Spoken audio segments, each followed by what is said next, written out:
Hello and welcome. In this tutorial we will discuss about movement in plants. Different type of movement जो plant में होती हैं वो उनको बारे में हम डिस्कस करेंगे. ऑर्गेनिज्म चाहे प्लांट्स हो या एनिमल हो, हमारे पास वो स्टिमुलाई को रिस्पॉन्स देते हैं और ज़्यादातर जो है हमारे पास मूवमेंट्स का रिस्पॉन्स भी स्टिमुलाई के ज़रिए से होता है.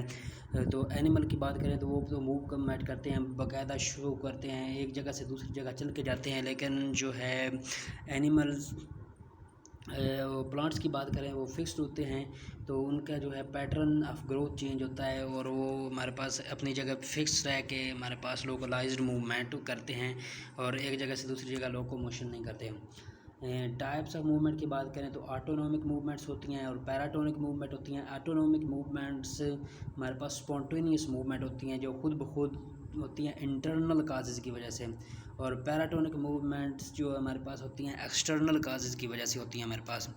इसी तरह अगर हम बात करें ऑटोनॉमिक मूवमेंट की तो ये तीन टाइप की इधर दी हुई है. टैक्टिक मूवमेंट आमतौर पर हमारे पास एक्सटर्नल काजेज़ की वजह से होती है. इधर हमारे पास टेक्स्ट बुक में इसने जो है हमारे पास इंटरनल काजेज़ की वजह से लिखा हुआ है, आप बाद में भी देख लेंगे.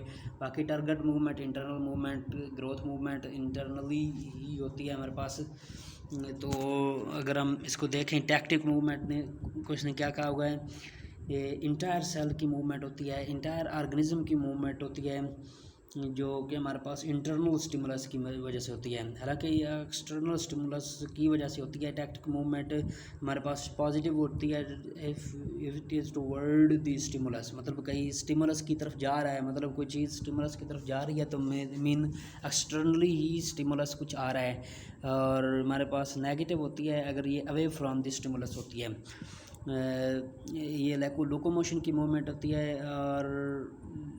और हमारे पास इसकी आगे टाइप्स की बात करें तो नेचर ऑफ स्टिमुलस की बुनियाद पर हम इसको डिवाइड करते हैं. मतलब इंटरनल स्टिमुलस, फोटोटैक्टिक मूवमेंट. अब फोटोटैक्टिक मूवमेंट, फोटो तो हमारे पास लाइट एक्सटर्नल स्टिमुलस होता है, उसके नतीजे में ये हो रही है.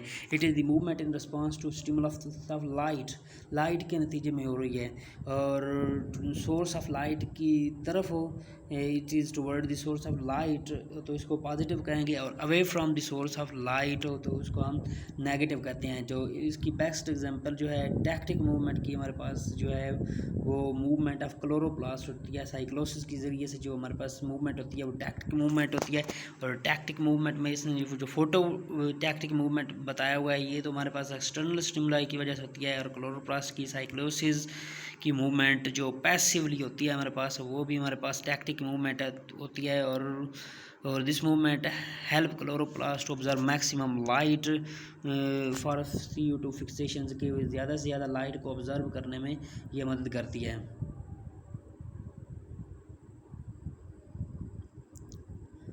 तो हम इस तरह इसको कह सकते हैं कि फोटोटैक्टिक मूवमेंट हमारे पास जो है इंटरनल स्टिमुलस की वजह से होती है, क्योंकि हमारे पास जो बेसिक मैकेनिज़्म हो रहा है इधर हमारे पास वो साइक्लोसिस है.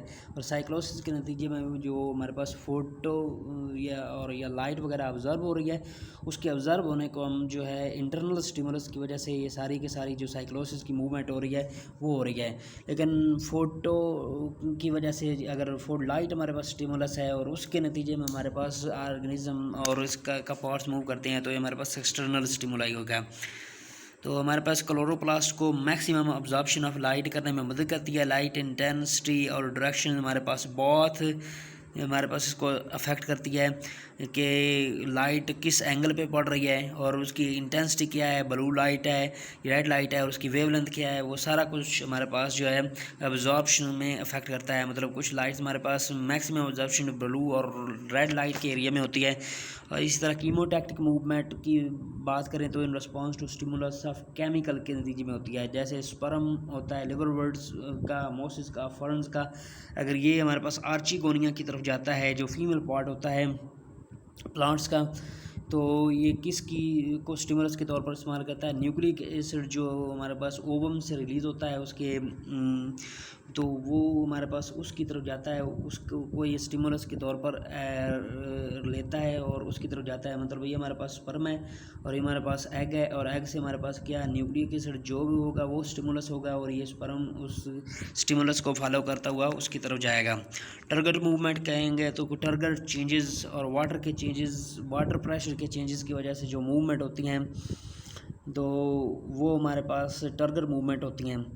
और ये हमारे पास रैपिड मूवमेंट, इसकी अगर हम बात करें तो टच मी नॉट प्लांट्स हमारे पास, और स्लीपिंग मूवमेंट हमारे पास बीन्स वगैरह की जो होती हैं वो हमारे पास टर्गर मूवमेंट की तरफ आती हैं। स्लीपिंग मूवमेंट की बात करें जैसे हमारे पास लेज्यूम फैमिली है, बीन्स वगैरह में होती है, और इनके लीव जो हैं इवनिंग में हमारे पास वो लोअर कर जाते हैं क्योंकि इनका टर्गर उस वक्त कम हो जाता है। पेल्विनस ये जब स्टेम के साथ अटैच होती है और आगे हमारे पास ये लीव होता है, अगर उसकी इस सतह पे हमारे पास टर्गर प्रेशर ज़्यादा हो गया तो लीव नीचे चला जाएगा, अगर कम हो गया है तो लीव ज़्यादा हो गया तो लीव ऊपर होगा और रेज कर जाएगा, और कम हो गया टर्गर प्रेशर तो लीव तो हमारे पास नीचे चला जाएगा। तो हमारे पास इवनिंग में ये नीचे चला जाता है, और मॉर्निंग में ये जब टर्गर प्रेशर बढ़ जाता है तो हमारे पास लीव्स रेज कर जाते हैं।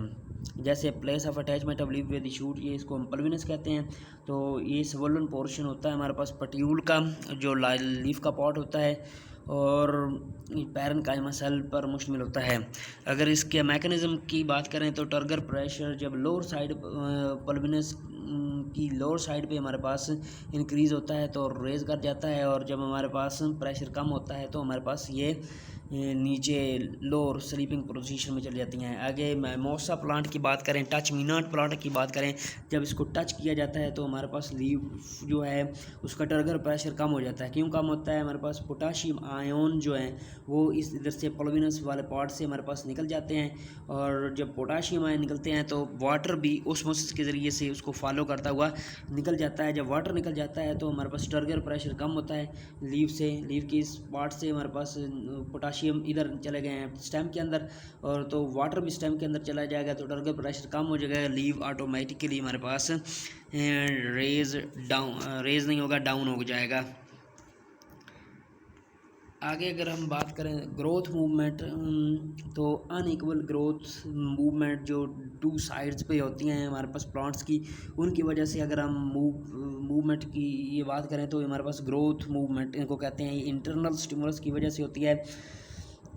तो इसकी टाइप्स की बात करें तो एपिनेस्टी, तो ये हमारे पास लीव्स और पेटल्स वगैरह ज़्यादातर शो करते हैं। तो अपर सरफेस ऑफ लीव की अगर हम बात करें तो वो मोर ग्रोथ अगर शो करती है। अपर सरफेस हमारे पास कोई बड बनी हुई है लीफ की, और या हमारे पास फ्लावर की बड बनी हुई है, और अपर सरफेस अगर हमारे पास लीफ की ज़्यादा ग्रो करती है तो ये ओपनिंग ऑफ जो हमारे पास बड का काज बनती है।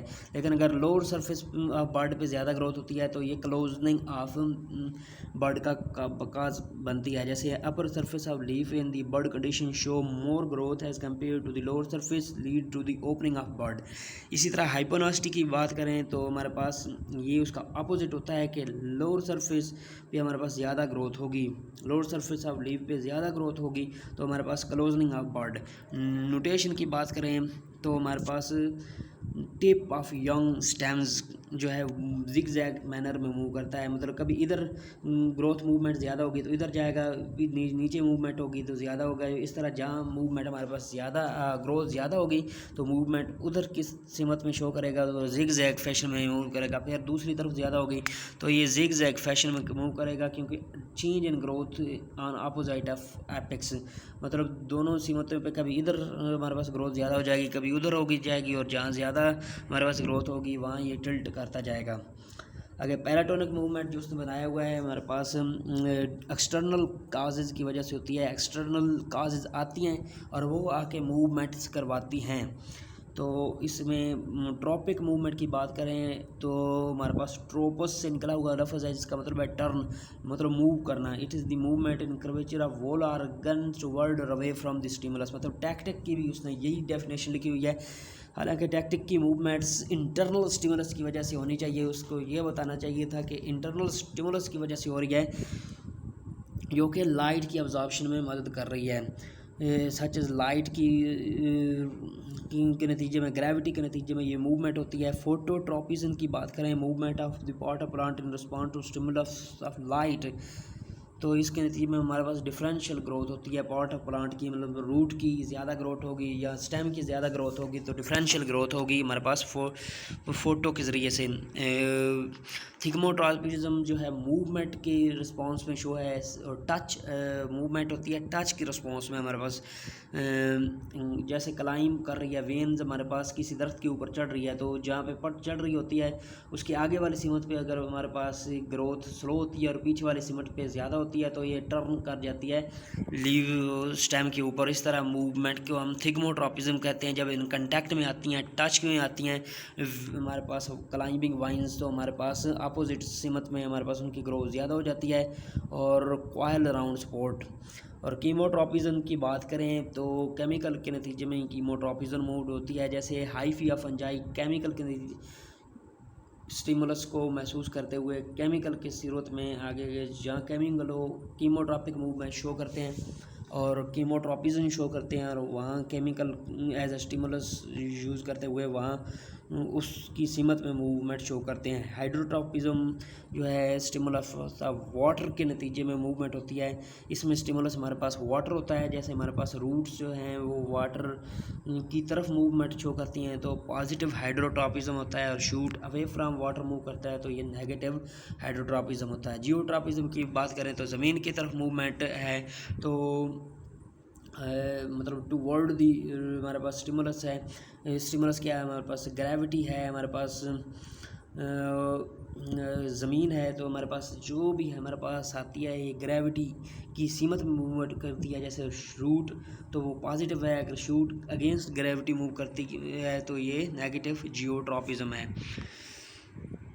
नास्टिक मूवमेंट तो नॉन डायरेक्शनल मूवमेंट है। जिस तरह ट्रॉपिक मूवमेंट डायरेक्शनल मूवमेंट होती है, टर्न की सूरत में होती है, तो हमारे पास ये नॉन डायरेक्शनल मूवमेंट होती है। और इसकी अगर दो टाइप है, नेक्टिनेस्टी है और हमारे पास हेप्टोनेस्टी है। नेक्टिनेस्टी की बात करें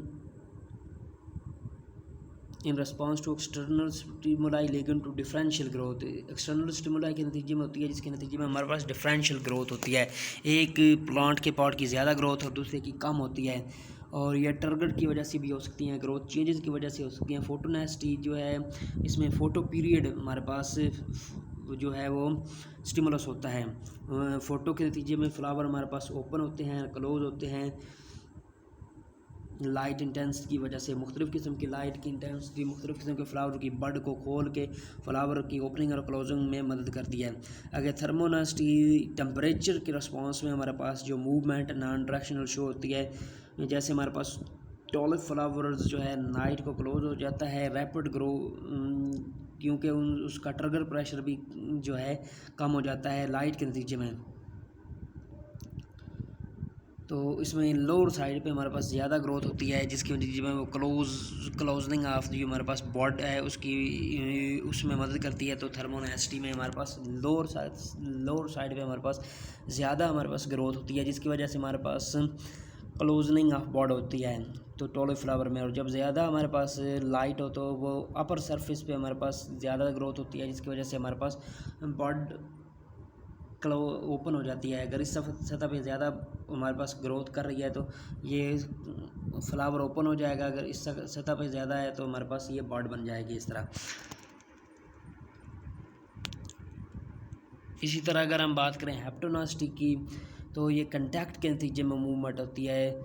जैसे हमारे पास वीनस फ्लाई ट्रैप, इसके अंदर जब भी कोई जानवर आता है तो वो इसको ट्रैप कर लेता है और डाइजेस्ट कर देता है। ये हमारे पास हेप्टोनेस्टी शो